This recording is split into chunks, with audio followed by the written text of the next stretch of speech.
Christene Marie. We are continuing on with our A Course in Miracles lessons. We are going to read through the last 10 episodes, 10 lessons to just remind us of how we got to where we are today. I took a sneak peek. I'm very excited for lesson 35 today. But first, let's go ahead and start and just do a quick recap. We're actually going to start with lesson 20, and then we'll continue onward with lesson 35 once we get there. Lesson 20, I am determined to see. Lesson 21, I am determined to see things differently. Lesson 22, what I see is a form of vengeance. Lesson 23, I can escape from the world I see by giving up attack thoughts. Lesson 24, I do not perceive my own best interests. Lesson 25, I do not know what anything is for. Lesson 26, my attack thoughts are attacking my invulnerability. Lesson 27, above all else, I want to see. Lesson 28, above all else, I want to see things differently. Lesson 29, God is in everything I see. Lesson 30, God is in everything I see because God is in my mind. Lesson 31, I am not the victim of the world I see. Lesson 32, I have invented the world I see. Lesson 33, there is another way of looking at the world. Lesson 34, I could see peace instead of this. And on to lesson 35. My mind is part of God's. I am very holy. Today's idea does not describe the way you see yourself now. It does, however, describe what vision will show you. It is difficult for anyone who thinks he is in this world to believe this of himself. Yet the reason he thinks he is in this world is because he does not believe it. You will believe that you are a part of where you think you are. That is because you surround yourself with the environment you want, and you want it to protect the image of yourself that you have made. The image is part of the environment. What you see while you believe you are in it is seen through the eyes of the image. This is not vision. Images cannot see. The idea for today presents a very different idea of yourself. By establishing your source, it establishes your identity, and it describes you as you must really be in truth. We will use a somewhat different kind of application for today's idea because the emphasis for today is on the perceiver rather than on what he perceives. For each of the 3 5-minute practice periods today, begin by repeating today's idea to yourself, and then close your eyes and search your mind for the various kinds of descriptive terms in which you see yourself. Include all the ego-based attributes which you ascribe to yourself, positive or negative, desirable or undesirable, grandiose or debased. All of them are equally unreal because you do not look upon yourself through the eyes of holiness. In the earlier part of the mind-searching period, you will probably emphasize what you consider to be the more negative aspects of your perception of self. Toward the latter part of the exercise period, however, more self-inflating descriptive terms may well cross your mind. Try to recognize then that the direction of your fantasies about yourself does not matter. Illusions have no direction in reality. They are merely not true. A suitable, unselected list for applying the idea for today might be as follows. I see myself as imposed on. I see myself as depressed. I see myself as failing. I see myself as helpless. I see myself as victorious. I see myself as losing out. I see myself as charitable. I see myself as virtuous. You should not think of these terms in an abstract way. They will occur to you as various situations, personalities, and events in which you figure cross your mind. Pick up any specific situation that occurs to you, identifying the descriptive term or terms you feel are applicable to your reactions to this situation, and use them in applying today's idea. After you have named each one, add, but my mind is part of God's. I am very holy. During the longer exercise periods, there will probably be intervals in which nothing specific occurs to you. Do not strain to think up specific things to fill the interval, but merely relax and repeat today's idea slowly until something occurs to you. Although nothing that does occur should be omitted in the exercises, nothing should be dug out with effort. Neither force nor discrimination should be used. As often as possible throughout the day, pick up a specific attribute or attributes you are ascribing to yourself at the time and apply the idea for today to them, adding the idea in the form stated above to each of them. If nothing particular occurs to you, merely repeat the idea to yourself with eyes closed. Y'all, this lesson 35, my mind is part of God's. I am very holy. Wow. What an incredibly beautiful lesson. Oh, my word. All right, I'm just going to check in here with the chat. Glenn, Ernest, good morning. Dominique from Bali, good morning. Thank you for joining. Johnny, thank you. Lisa, thank you all so much for joining. Y'all, I am I'm seeing some new names here, so I just want to give some context. I'm live on a couple different channels. I'm reading this in real time. I go live every morning around 8:30 a.m. Eastern, and we go through the lesson of the day from A Course in Miracles. And we, for the most part, we're actually pretty active in the chat, and you'll see some regulars. But for those who are here to just have a good time and kind of goof off in the chat with comments that aren't related to this topic at hand, I will just kind of skim past those, but I'll call out your name and say hello. But we just don't really engage on some of the directions of what some of these comments are. But for the most part, so either way, I'm glad you're here. And for the most part, I do want to engage with you all. So this lesson for today, my mind is part of God's. I am very holy. Y'all, like, what an honor this is. It's so easy to forget who we are. You know, the goal of these morning shows is to remember. The goal is to remember who we are, to train our minds to really think according to what is true, not just what we perceive. Because as these lessons have led up to today, you know, what was it? I'm actually going to go back to the lesson list because there were some lessons really early on that were just framing our understanding of how we currently see the world. Lesson 7, I see only the past. Lesson 8, my mind is preoccupied with past thoughts. Lesson 17, I see no neutral things. Lesson 16, I have no neutral thoughts. Lesson 15, my thoughts are images that I have made. So much of what we see and encounter in the external world is the past being projected on it. And when we're projecting the past onto the future or the present, it's usually because we're rooted in fear, because we haven't worked through or moved through whatever happened back there. So we're taking it with us into the present and into the future. And therefore, we're actually not free. We're not free to encounter the present or the future for what it can be and what it is. And therefore, our projections are coloring and clouding our ability to see what's true. It clouds our ability to see other people for their potential because we're projecting what happened, who they were yesterday onto today. And we do the same thing for ourselves. You know, we limit ourselves. This is why I love this exercise, to really call out different attributes of how we view ourselves, and even the good ones. You know, the goal is that we are effectively admitting to ourselves, I don't see perfectly.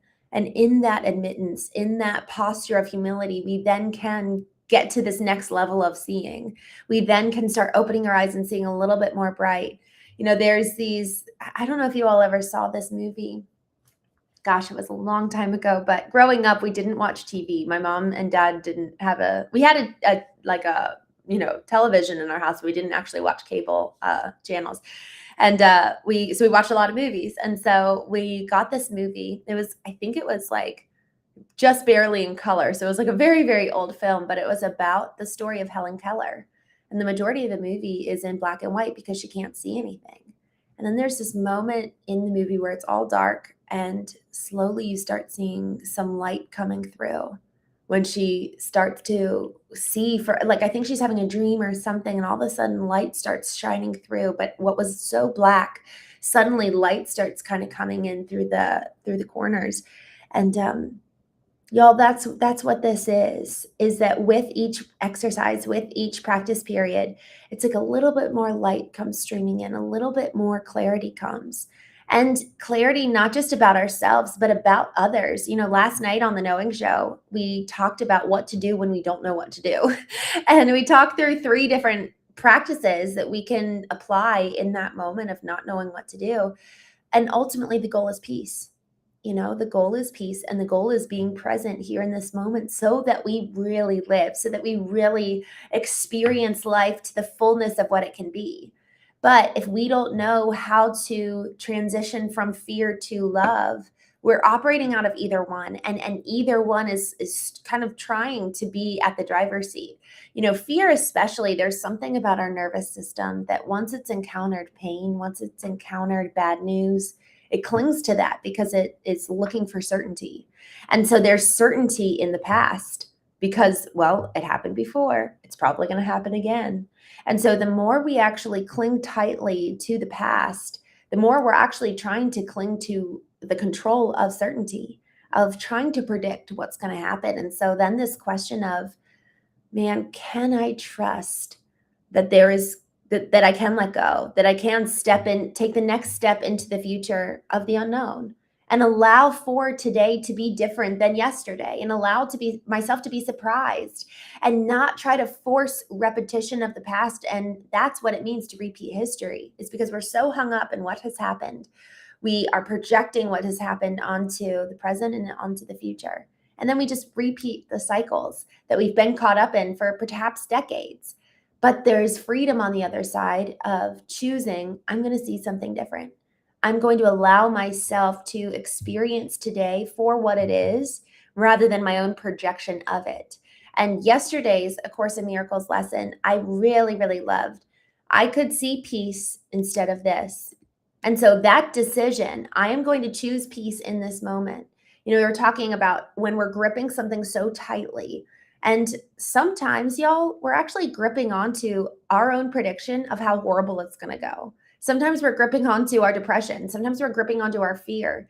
And again, it's because it's comfortable. We know what it's like to feel fearful. We won't know what it's like to feel depressed. We don't know what it's like to let go.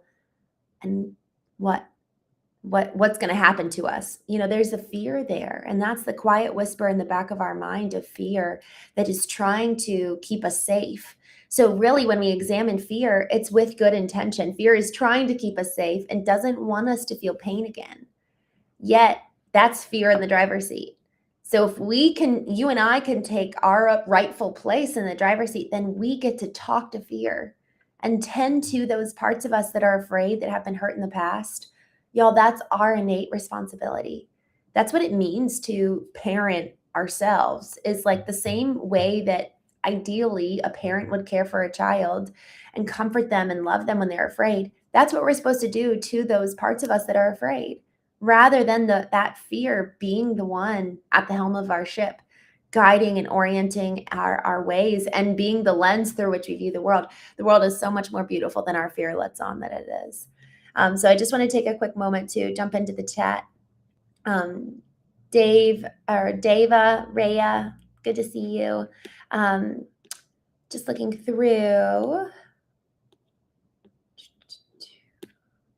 All right. Berkeley Palmer, thank you for joining. Nathan, is this a book you're reading? Yes. So A Course in Miracles, we're going through this every single day, and it's been pretty meaningful. So we're reading through that in the morning, and then in the evening we go through, we just pick random conversations and talk through it. All right. Doctor, thank you for joining. Good morning. 333. Where are you? Hi from the UK. Good morning. Oh, I love the UK. I am actually in Arizona today. I'll be flying out tomorrow to go back to Virginia. Ben is Ben is my name. Ben, good morning. I'm so glad you subscribed. Thank you. Justin, good morning. I'm so glad you're back. Harry, blessings from North Korea. Hot dog, blessings to you, my friend. Thank you for joining. Thank you, Justin. Ryan, no, we don't talk about that here. Dominic, we are all part of God. Yes, I love that. Devin, thank you. Thank you so much for joining. Timothy, blessings from Russia. I love it. Y'all, isn't the world it's such a big, massive place, and God bless the internet that we're all able to be here connected. It's just so cool. Ryan, I don't know if you're still here, Ryan, but I actually like to think of it as relationship rather than religion. Um, okay, I am just scrolling through here. Um, Justin says sometimes the Bible reminds us that life's lessons aren't about avoiding storms, but about learning who we become while walking through them. Faith teaches patience. Ooh, I love that. Faith teaches patience. Y'all, isn't that so true? It's so easy to fixate on getting on the other side of the problem, or getting on the other side of the trial or the frustration. The process is where we change. The process is where we cultivate. And actually, speaking of this, so just so you all know, our morning times is when we do dive into more so spiritual intelligence and how to train our minds to be strong to encounter life and engage with life. Whereas in the evenings, we talk about more so about emotional intelligence, we talk business, but more so emotional intelligence. I have now another show for business. And so this concept, there's a verse where it says, brothers, count it all joy whenever you experience any trial. And I looked into the Greek root of that word trial. And effectively, we're supposed to count it joy anytime we're in that process, in the process period of the discomfort. And y'all, I'm so glad that we're talking about that this morning, because the discomfort is so real. That was one of the biggest lessons I had to learn early on in my journey of coming to know who I am, was that I had to be willing to face discomfort. And I just had this thought, discomfort, growth happens in the bed of discomfort. Like, if we're willing to literally just camp out in discomfort, hang out there and allow ourselves to exist in the unknown and exist in the discomfort, it is in that place where something new can take place.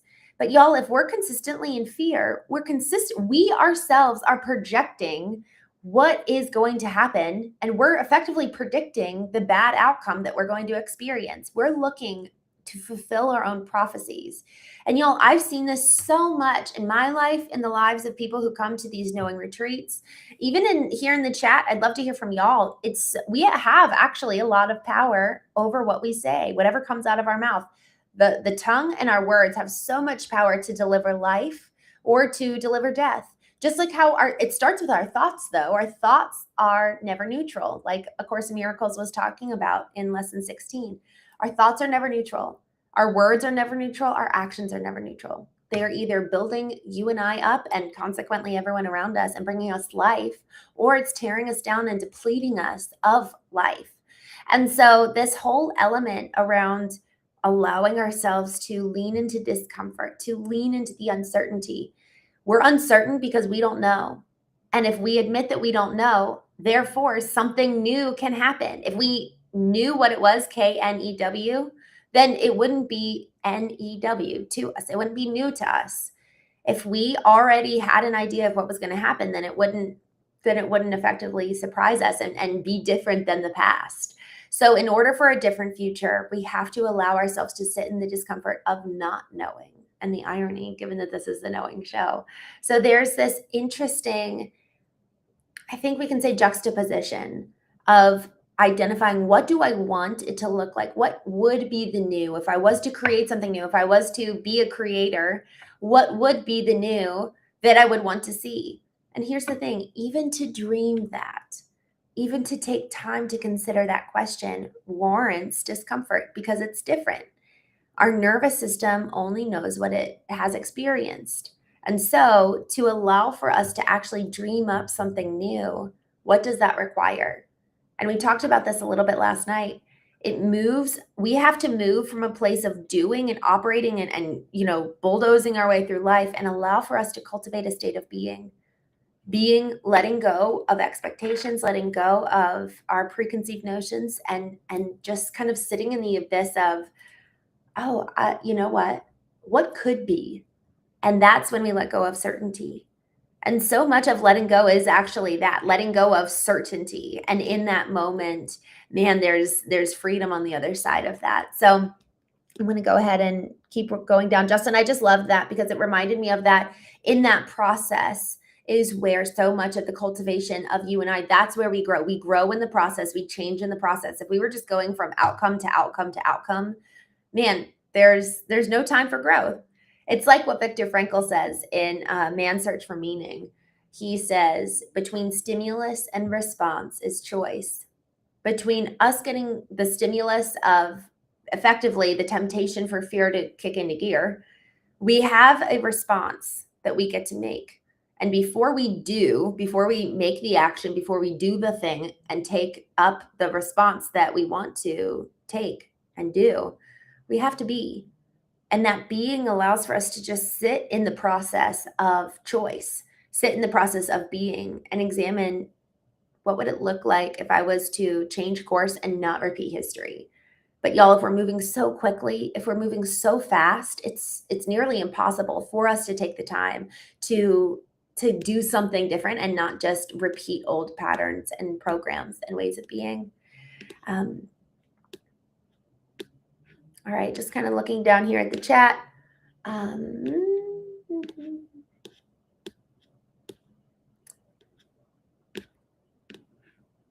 There is a lot of comments here that I just need to pass up on.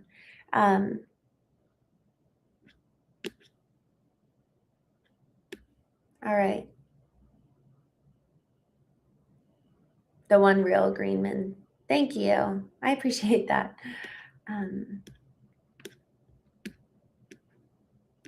Timothy, yes, we live in a repetitive simulation. Isn't it so true? We repeat the past so often unless we take the time to, honestly, unless we really take time to dream up something new and allow for something new, the letting go piece. Oh, the lens of leisure. I'm so glad you're back. Today is the first day of the rest of my life. I love that. Oh, I'm totally gonna use that in the future. That's so good. Oh my gosh. All right. I think there's just a lot of stuff here. When true to yourself, you stop living in constant reaction to others' choices or life's twists. You observe, you learn, and you respond with intention. Surprises still come, but not steal your peace. I love that. And that's the exciting piece or aspect about peace, is that we can then allow for something to be new and not get all riled up. and man, we become the ones at the driver's seat, where we actually, that's the thing about the juxtaposition.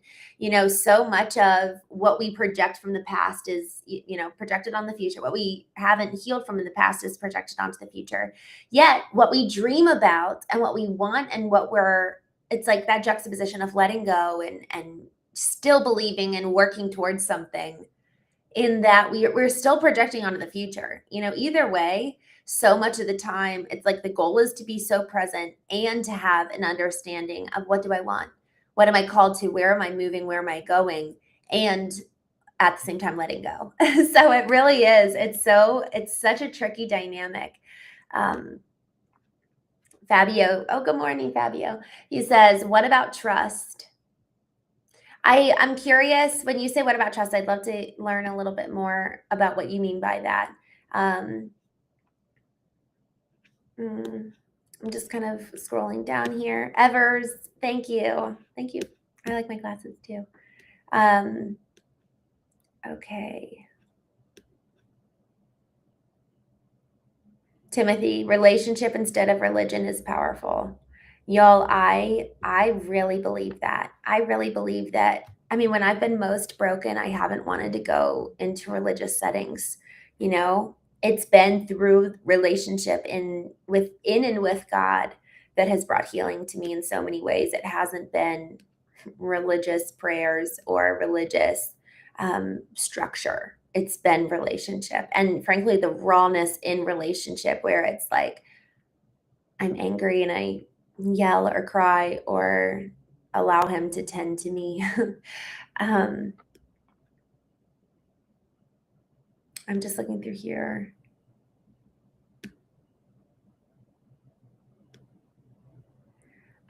Intrepid chimp. All I know in response to that is that's That's not the God I know, and so I don't know. I really don't. I know there's so much allegory, and so frankly, I don't know the difference between what's allegory and what's not. So I need to do more homework there, and I'd love to hear how you interpret it. Um, okay.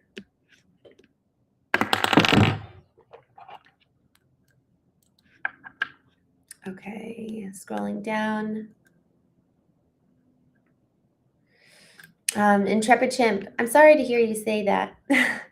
um, it sounds like there's a lot more there for you. So if you ever want to send a note or something, I'd be more than happy to chat. If you want to send me a Facebook message or something. It sounds like there's a lot for you to the questions that you're asking. So I'd love to hear more. And I don't know. I don't know the answers to all of these, but more than happy to discuss with you. But it does sound like there's a lot there for you. Okay. All right, y'all. I think we're done. There's a lot of comments here that just aren't really about this. So I'm going to go ahead and jump off, y'all. This lesson for today, my mind is part of God's. I am very holy. One last thing before we jump, y'all. You're sacred. I'm sacred. And there's something about that, man, how are we going to treat ourselves and treat other people given that God is in you and God is in them? And that's a high call. And it's actually easier to ignore that. It's easier to pretend. It's easier to close our eyes. It's easier to ignore than to recognize, okay, if my mind is part of God's, I am very holy, then what am I thinking about? What am I filling my mind with? What am I filling my body with? What am I thinking about? What am I talking about? That is a high call. It is there's like a high risk and high reward. We get to experience the presence of God. We get to know God. God is in us. And then how then will we live? That question of how then will we live is massive.